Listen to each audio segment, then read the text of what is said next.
I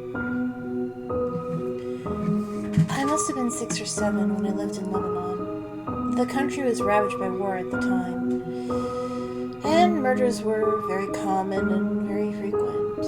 I remember during a particularly vicious era when the bombings rarely stopped. For my safety, I would stay at home, sitting in front of the television, watching a very, very strange show. It was a kids' show. It lasted about 30 minutes and contained a set of strange and sinister images. To this day, I believe it was a thinly veiled attempt on the part of the media to use scare tactics to keep kids in place. Because the moral of every episode revolved around very uptight and restrictive ideologies and policies. Stuff like bad kids stay up late, bad kids have their hands under the covers while they sleep, and bad kids steal food from the fridge at night. It was very, very weird, and, well, it was in Arabic on top of it. So I didn't understand much of it.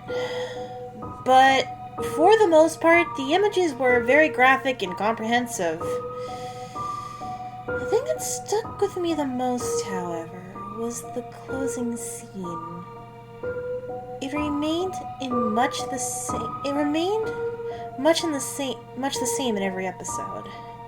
The camera would zoom in on an old, rusted, closed door. As it got closer to the door, strange and sometimes,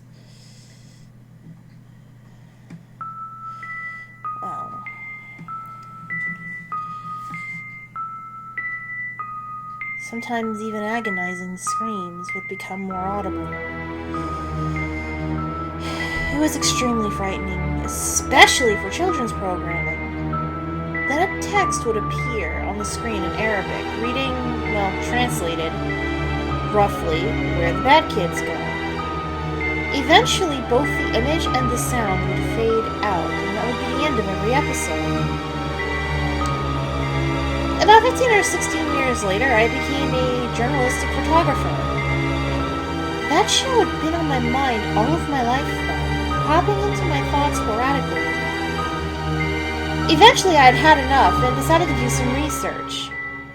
I finally managed to uncover the location of the studio where much of the channel's programming had been recorded. Upon further research and eventually traveling to the site itself, I found out it was now desolate and abandoned after the big war ended. I entered the building with my camera, well, what was left of it. It was burnt from the inside. Either a fire had broken out or someone had wanted to incinerate all of the wooden furniture. After a few hours of cautiously making my way through the